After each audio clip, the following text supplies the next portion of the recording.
honors Her Majesty Queen Sirikit, the Queen Mother, as a lasting symbol of religious harmony and national unity. Google Thailand's Year in Search 2025 shows AI leading public interest in Thailand. More young people are questioning the need for alcohol to have fun, driving the sober curious trend. สวัสดีค่ะ สวัสดีค่ะ Welcome to this week's Thai Pulse. And of course, we're going to start off with a special tribute to Her Majesty Queen Sirikit, the Queen Mother, as a supporter to 5 religions here in Thailand. So this week, we're going to explore how Her Majesty honored and supported multiple religious communities throughout her life. Thailand is primarily Buddhist. But of course, this is not the only religion in Thailand. There are also other major religions such as Islam, Christianity, Brahmanism and Hinduism, and Sikhism. So Her Majesty understood that religion is more than ritual.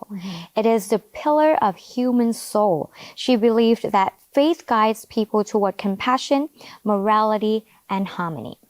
Her Majesty was a devoted Buddhist who regularly took part in Buddhist religious ceremonies with His Majesty King Bhumibol Adulyadej. She engaged in Dhamma discussions, visited temples, and supported Buddhist institutions that helped spread compassion and moral education. But her spiritual outreach didn't stop there. In 1964, Queen Sirikit and King Bhumibol presided over the Maulid Nabi celebration, an important Muslim festival commemorating the Prophet Muhammad's birth, hosted by the Central Islamic Council of Thailand.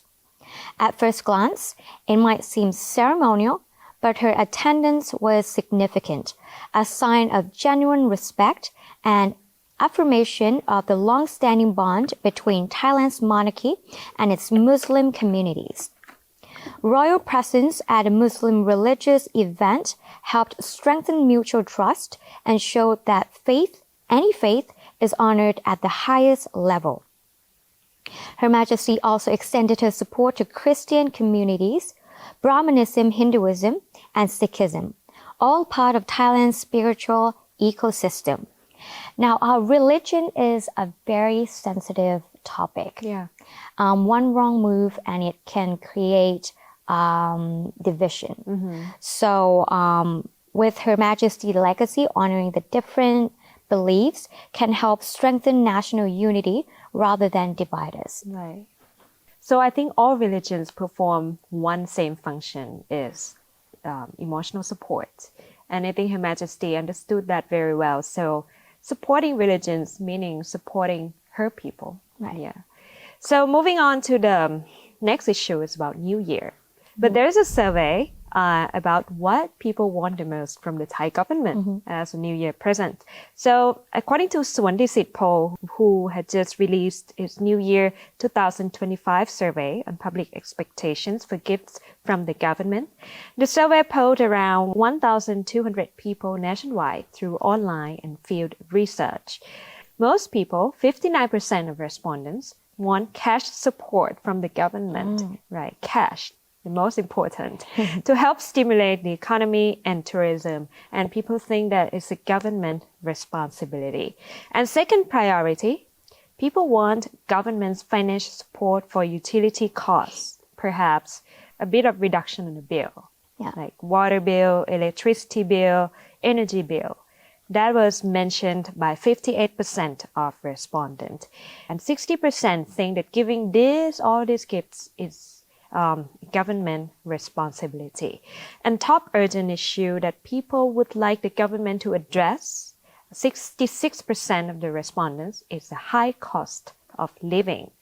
So what about travel? The New Year poll released the data that 56% of the respondents plan to travel during New Year holidays, but 90% of them would travel in Thailand domestically, and only 9.7% would like to travel abroad. So according to Ms. Pornpan Buatong, the president of Sirikit poll, the survey shows the most expected New Year gift from the government which is the cash handouts. What does it reflect? It reflects that the rising cost of living is the main challenge for the people now. People don't really have cash in their hands, so they want support from the government. And public demand should be seen not just as hope, according to her, but as a warning signal of deeper structural economic challenge and quality of life issues that is happening in Thailand right now. She also urged the government to pursue sustainable economic policies rather than short-term measures. And Thailand, of course, is affected by the global economic slowdown, like in many countries around the world. So there are like job losses and rising cost of living, inflation. So yeah, that's what people would like to get from the government. Yeah. 56% would like to go on New Year holidays. Only 50%. It means half of the population, well, the respondents, would stay at home. I don't know for which reason. Maybe they don't have cash or... Because certain companies, especially private companies, they only allow 2 days. 2 days of holiday. All right. Like 31st and 1st. Right. And then back to work on the 2nd, which is very sad, but that's the reality that it's happening. So I'm not quite surprised why it's only around 50% who wants to go on, a vacay. I mean, if there's more money and more days off, maybe there would be up to 70 to 80%. But because this year, the holiday is only 2 days for most companies. That's sad, right? Yeah. Alrighty. So, that is somewhat happy issue. But from my story, up next, we're going to be talking more about scam. Scam is going on every single day. And this particular story is happening in Chiang Mai province. It's a story of a 76-year-old man in Chiang Mai who narrowly avoided losing more than 165,000 baht to a sophisticated scam. So the scammers pretended he was involved in money laundering. So the authorities intercepted just in time. They intervened just in time so the old man didn't lose his money. So that was, that was very fortunate for him for this to happen. But unfortunately, this doesn't always happen to a lot of people who are being scammed. How did he believe the scammer? So I think they just use stories, AI, and especially fear. They use fear. The most common, the most classic scam. Before there was AI, right? They use fear, and it always, most of the time, 90%, they succeeded, right? On December 11th, the old man received a phone call that turned into something much more sinister. The caller claimed to be from a telecom company, saying the victim was under investigation for financial crimes. They even instructed him to add a fake line account, impersonating the Ang Thong Provincial Police Station, giving the illusion the authorities were directly involved. The fraudsters told him there was an arrest warrant pending unless he cooperated, and demanded that he sell valuables including gold and jewelry totaling approximately 165,500 baht for inspection by authorities. So yeah, as we were talking about earlier, that this is such a classic scam. They use fear. Yeah. Nothing AI involved, just pure fear.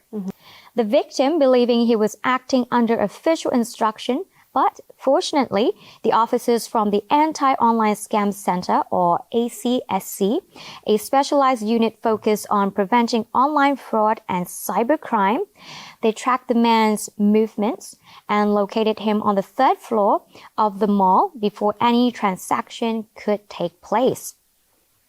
And officers approached the man, telling him what was going on, and, they were able to stop the event that was about to take place, and at the same time gathering evidence for further investigation. So as we talked about scam news almost every week. Yeah, I have a feeling that we talk about that. They're getting smarter, and they're getting closer and closer. So how can we protect ourselves and our loved ones. Never rely on unsolicited calls claiming legal trouble.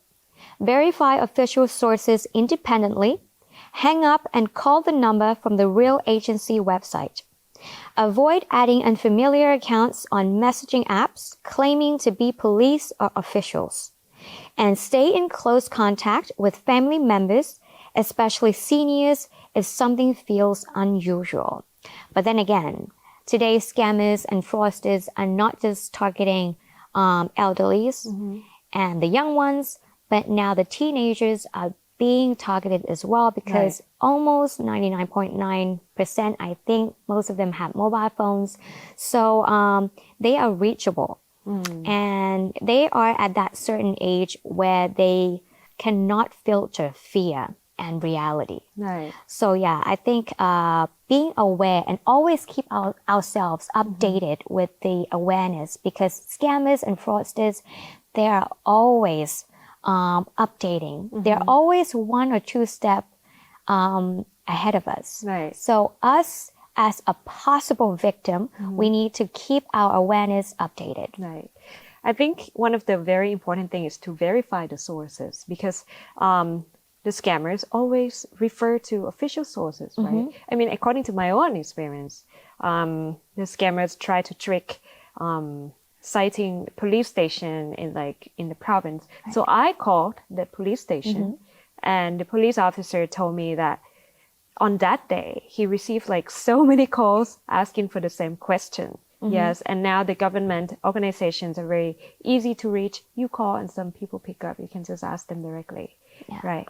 Okay, now let's take a break. More issues to be discussed. Stay tuned.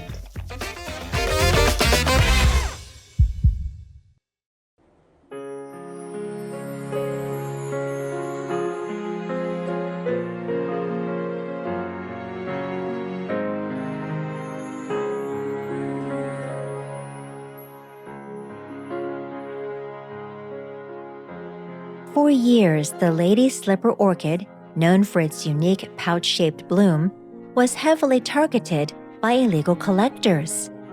Many of these orchids were smuggled abroad, leaving the species at risk of disappearing entirely from Thailand's forests.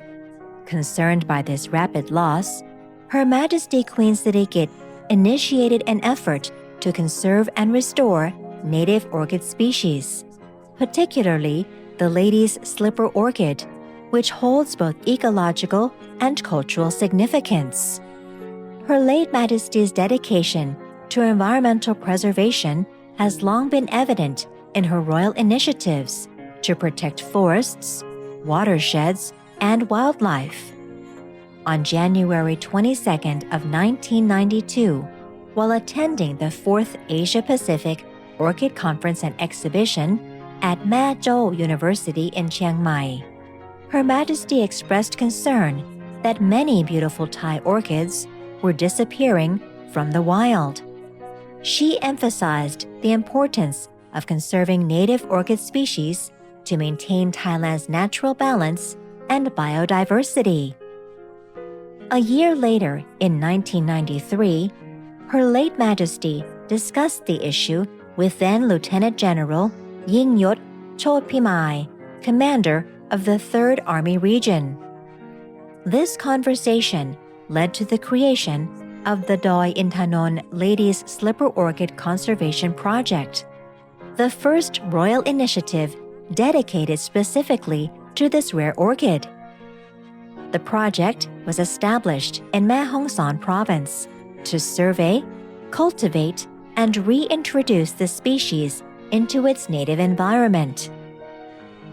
The project expanded in 2004 when the Department of National Parks, Wildlife, and Plant Conservation established another center in Doi Intanon National Park in Chiang Mai.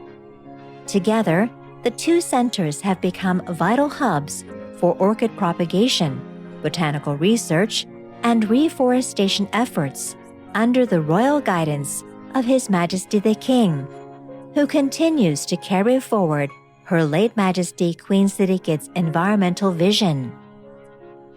Today, the Doi Intanon Orchid Conservation Projects safeguard 62 species of orchids, totaling more than 3,600 plants. 10 of those species, about 600 plants, have already been successfully reintroduced into their natural habitats. Beyond scientific work, the project plays an important role in raising environmental awareness among local communities. Residents are encouraged to participate in orchid conservation, helping to prevent illegal collection and fostering a sense of pride in preserving Thailand's natural treasures. The initiative has become a model for ecotourism, offering visitors the chance to experience rare orchids in their natural surroundings while supporting local livelihoods. Through this balance of conservation and community engagement, the project continues to flourish as a living tribute to the Queen Mother's enduring love for nature. The Lady Slipper orchid now blooms once again across Thailand's northern forests, a vibrant symbol of Her late Majesty Queen Sirikit's boundless compassion and lifelong commitment to protecting the nation's precious natural heritage for generations to come.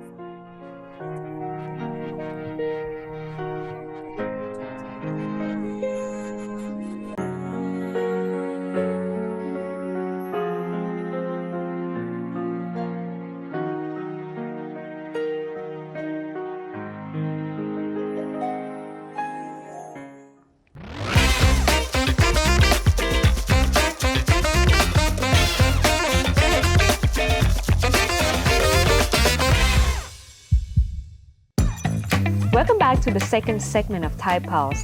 In this second break, we're going to talk about the data that released from Google. So Google releases insights every year about the most searched terms in Google for all the countries, including Thailand. So this report is called Year Insights, reflect the key interests and search trends of Thai people throughout the year.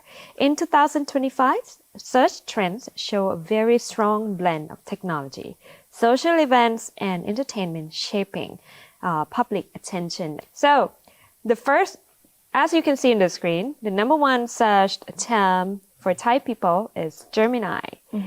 It highlights technology as a dominant trend, and also other AI-related terms are searched as well, like ChatGPT and DeepSeek.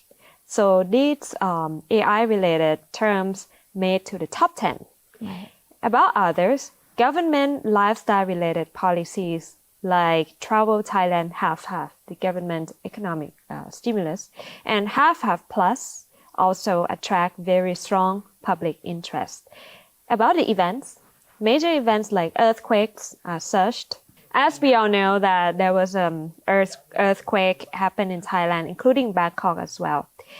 And entertainment, Thai TV series are also popular and dominated search trends with Mad Unicorn. Have you watched this series? Yes. Yeah, it's about Thai entrepreneur creating logistic company.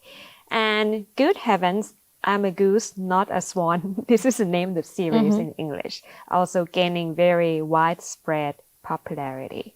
And also there is an online psychological quiz like Key to the Heart. I didn't know what it is. So I made my research. It's about it's like a viral personality test. All right. Yeah, on TikTok. I saw that a lot on Instagram too. On Instagram too. Yeah. So that became a digital trend throughout the year. And in consumer technology, I let you guess which term has been most searched. Consumer technology. Technology. Phone. iPhone, of course. Right. iPhone 17 remain a closely followed topic among Thai users. Yeah. I mean, iPhone 17, it's phenomenal. Yeah. Every single year. Yeah. Everybody lines up in front of the store, hoping to get their, first hand on the product. Even though you're there not just to buy, but, just to be there. Just to be in trend. Touch. Yeah. Just to, get a glimpse of the product and, have a chance into trying out the product, even though you're not going to buy it. Up next, we're going to talk about growing child obesity concern. That is actually a big concern because nowadays when you walk around the streets or wherever, especially in big cities like Bangkok, Phuket, Chiang Mai, we saw a lot of chubby children walking around. I mean, chubby is cute and everything, but in reality, it's not exactly healthy. Right. So this is something that has been a big concern.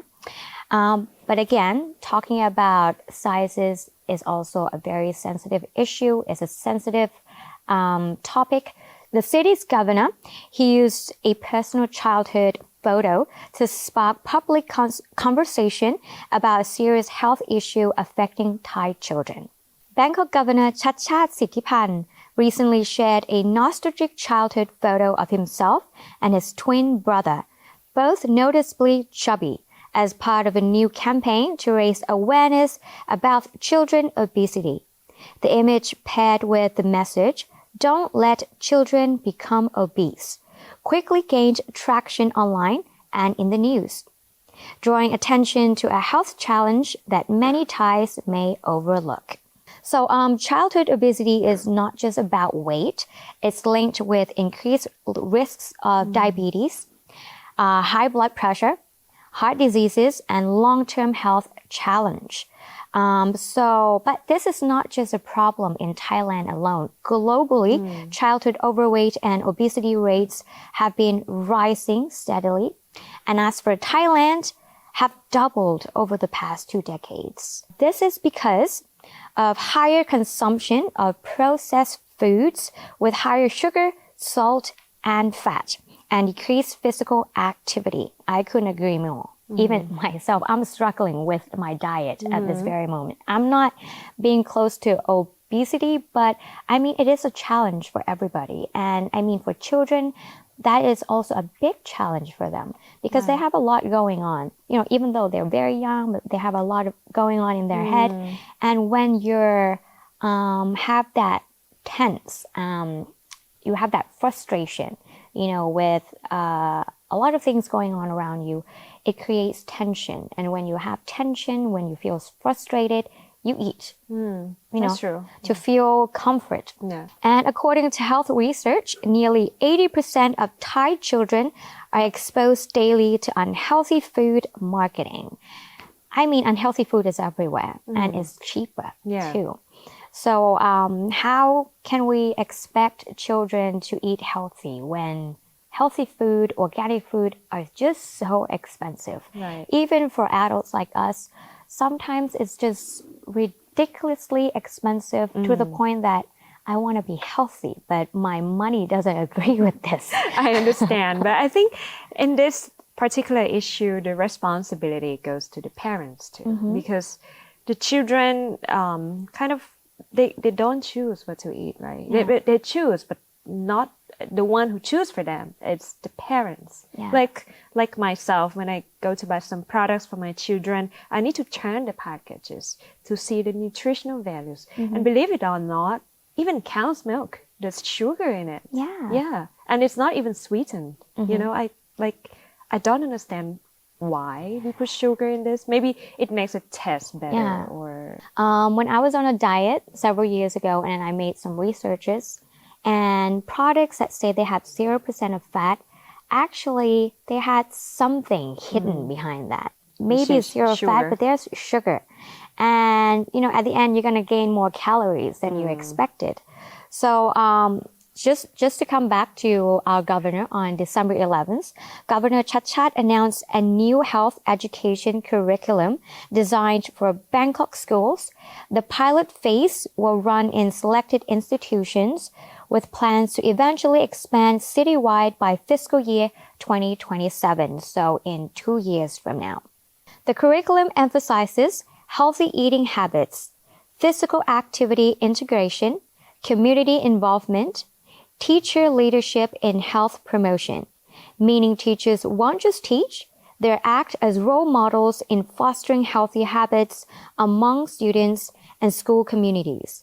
The goal is holistic change, not just classroom lessons.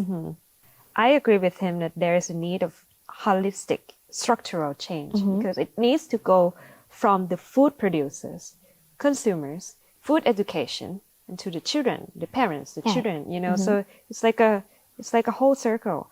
That some countries even tax the food producers who put a sugar known as sugar tax. Yeah. And I think that is not a bad idea. Right.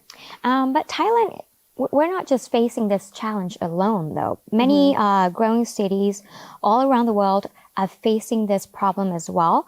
And World Health Organization warns that without action, many more children will face complications associated with poor nutrition and activity. And UNICEF's recent campaigns echo similar concerns, encouraging healthier eating patterns for youth and families. So us as a consumer, we need to think twice of what we consume, especially what we buy for our kids at home. Right. So our last topic, it's about New Year's celebration. I'm sure that many people celebrate New Year at home. Yeah. Some soberly, some don't. But anyways, there's a new trend. It's called sober curious trend that encourages people to drink less or choose not to drink. Right. Yeah. Or drink mindfully, soberly, right? Without banning alcohol completely. So the trend, as I say, promotes very mindful drinking, focusing on talking, conversation, social life with a very clear head and better health. At least when you wake up on the next day, you don't have hangover. So one key reason behind this trend is health and appearance. As alcohol, we all know that it affects skin, sleep, and causes early aging. So the source of this trend, it's about mental wellness, physical wellness, and longevity, which is becoming a new luxury, I would say. So people value deeper conversations and also their physical, mental health, and better memories after the night out. So bars globally are adapting by offering creative non-alcoholic drinks such as mocktails made with different herbs, different syrup, and natural ingredients. I think when I scrolled down the internet, I saw that many bars started to do breakfast party. Have you heard about this? Yeah, Gen Zs came up with that. Well, I am not from Gen Z, but I love that concept. I mean, instead of drinking and you feel bad and in the following morning, you just go party in the morning, with coffee in your hand and you enjoy the music. There's even a DJ. So it looks. Oh yeah, I saw that. Yeah, online, so the scene looks exactly like a party, you know. But without alcoholic drinks, I think that's the good idea. So the partygoers are encouraged in this trend to shift their focus to music and dancing and meaningful social interaction rather than drinking instead. Some even try to challenge themselves, like no alcohol for a month, or choose alternative hangout spots, restaurants instead of bars, for example. Yeah, so that's the movement that is seen as a lasting lifestyle change for modern generations. Yeah, but still, I mean, balance is the key, right? Because when we try to reduce alcohol, but we turn to drinking mocktail, which is higher in sugar. And we just talk about sugar. Obesity. So, I mean, balance is the key, I think. And also there's a recent poll saying that Gen Y, the millennials in Thailand, are the group of people who drinks the most in this country. So, that might be a challenge for us. Yeah. I mean, we don't drink that much personally, but I mean, it's part of our lifestyle too. So, yeah, again, balance is the key. All right. So we hope you enjoyed this week's episode and more coming up next week with Thai Pulse. สวัสดีค่ะ สวัสดีค่ะ